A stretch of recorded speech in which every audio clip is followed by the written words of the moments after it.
And hello, everybody. Welcome back to Unslaved. Happy to be back, continuing this really fascinating series that we've been working on. I've been thoroughly enjoying this, getting into the Dead Sea Scrolls deception. This is now part 6. I hope everybody's been keeping up. If not, we'll put all the links below for you to go and catch up. We did the introduction all the way to part 5, and now here is the 6th chapter. So, continuing on, Michael, always good to see you. Thanks, mate. Thanks. Yeah, continuing. We went off on this great trail, of course, in the last couple of programs, further afield from where you normally would go. But this is the search for this group that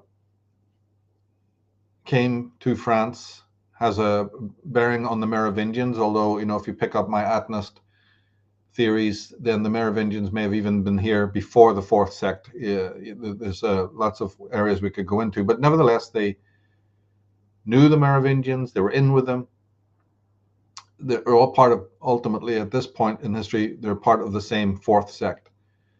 But we wanted today to dip back because, see, we're entitling this program Deception, right? Dead Sea Scrolls Deception. But there's more than one deception. So I just want to, dive a little bit deeper into it's really a fiasco that happened in Judea during this time. And a great deal was involved trying to cover up all the nonsense. We mentioned earlier about the paleography, and that in the 80s that was finally shot to pieces. But it was one of the key points since the late 40s and 50s. Paleographic evidence was brought forth by people like the international team to make statements about the antiquity. But 40 years later, this stuff is contradicted. But do we know about that? Was anyone around to notice or care? So we've got this. The point is there's multiple deceptions, not just one. And then we want to also look a bit deeper at some of the actual details of the early days of when these documents came to bear. We have already remarked on some of the aspects, but I wanted to dig a little bit deeper today and even bring up some more of the characters involved before moving forward. So we went on this enormous trail of the serpent, so to speak, found out that it moves not only west to Britain, to Ireland, but even into the Americas, and we put in aspects about that, and it all explains symbolism on the dollar bill and many other symbols that we find in America, and the role of the Knights Templar that a lot of writers have been speculating on. Did the Templars get to America? We went into all of that. But let's just start today by a little closer focus on the period exactly around the early days. Let's start with this, some information on the international team. Can we go to the first slide there? You can read the names in the list. Yeah. Sure. So we got Father DeVoe, Father Benoit, Father Millick, Father Starsky, Frank Cross, John Strugnell, and then John Allegro. Well, of course, there were others, but these are some of the main characters whose names come up time and time again. When finally DeVoe died in 71, I think it was, then his position as editor-in-chief and boss hog was taken by Father Bonneau. What a sinister character. And he continued contemptuously denying scholars, independent scholars, any access.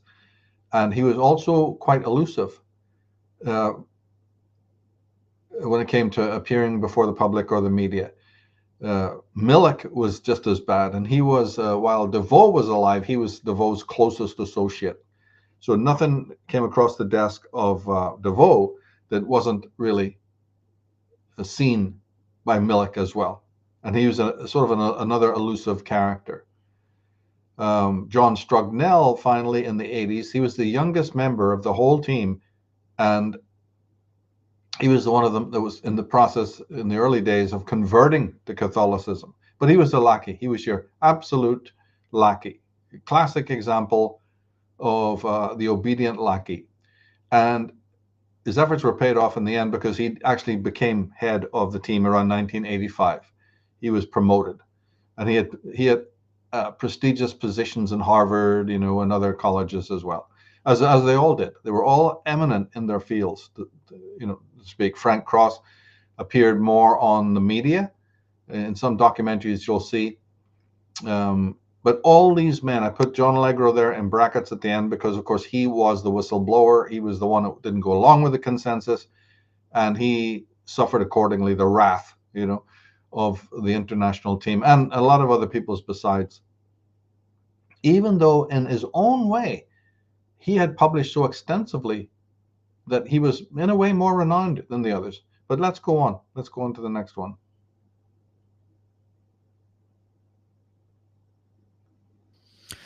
The international team, largely made up of French Dominican priests funded by the Vatican, sought to promote three notions about the Qumran manuscripts. First, that they were chiefly written before the AD period.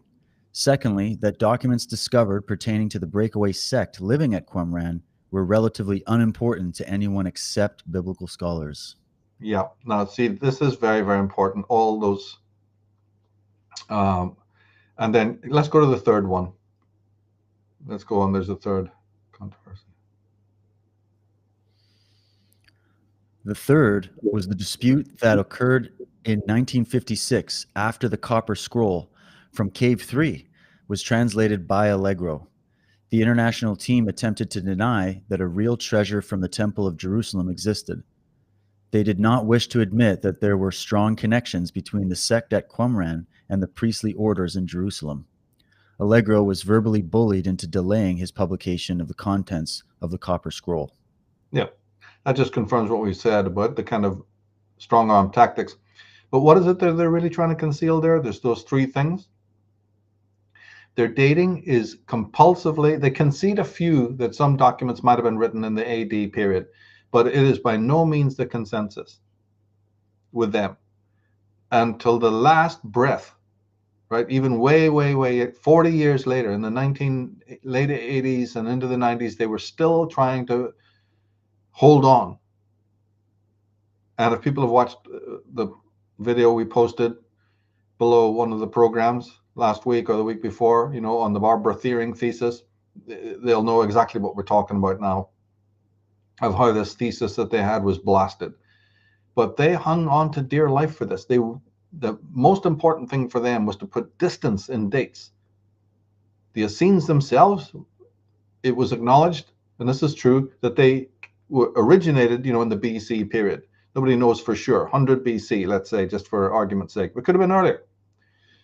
But the fact of the matter is, because some of their writings allegedly, came from this period, then that all the Dead Sea Scrolls were said to be, it's a nothing burger. There's nothing to see here. They have no bearing on anything to do with Christianity, even the early form of it, right? Because, well, that was the consensus that they had.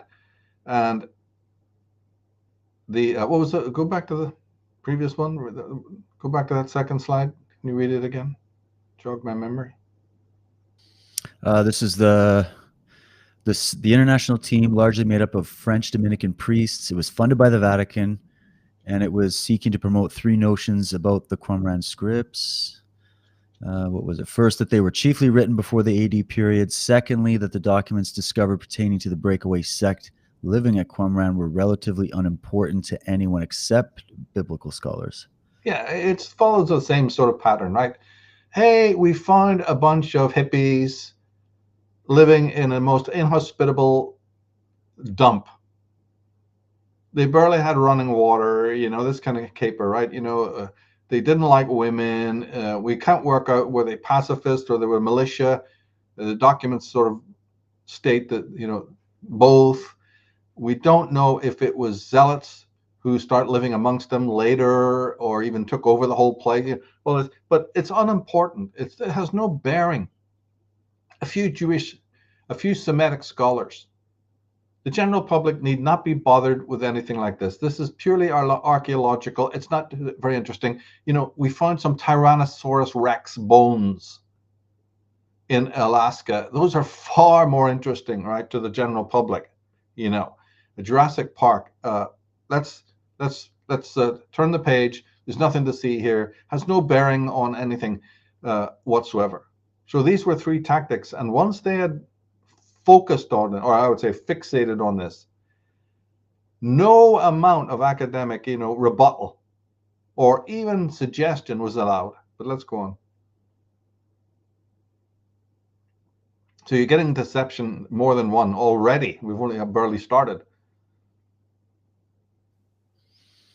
Right. Now, two of the most eminent Semitic scholars, Professor Cecil Roth and Professor Godfrey Driver, strongly disputed the first contention, insisting that the Wait a minute. dating. Did you miss one? Did you miss one? We had to skip to, because 3 we already did. Okay. Yeah, we just did. Yeah, so we're on 4. Yeah. So yeah, two of the most eminent Semitic scholars, Professor Cecil Roth and Professor Godfrey Driver, strongly disputed the first connection, insisting that the dating of the scrolls was not pre-Christian. They disagreed with the international team on this and many other details.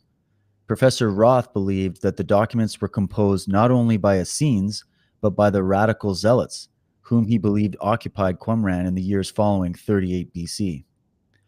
Physical evidence found at Masada strongly confirmed Roth's statement. Nevertheless, he continued to be disparaged by the international team. Both men were forced to withdraw from the controversy, thereby leaving Roland Devaux and his international team in complete control of the consensus. See that? So there's an example of two majorly prominent scholars being basically having their knuckles rapped and put in their place, so disparaged, so berated in the public, and so vehemently challenged, right, that they backed off. Now, I put this slide early because, of course, you see, in the 40 years, one of the reasons why there's a deception is because of this pussyfooting around from all these other miscellaneous scholars who wouldn't stand up to them.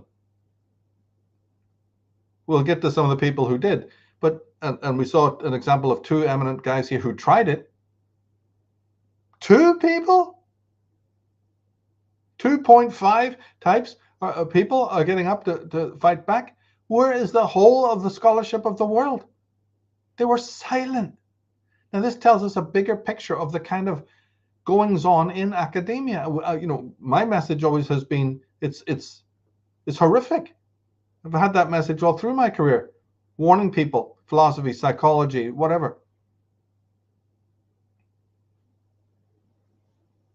How utterly scurrilous it all is. But one of the reasons why there even was a Dead Sea Scrolls deception in the first place is because nobody had the guts to stand up and fight. And when a few eminent scholars did, they ended up being so frightened for their positions or for being written up in one of the newspapers or magazines and rebutted by this international team that they were silenced. They crept back into the corner, and their fellows did likewise. Let's go on.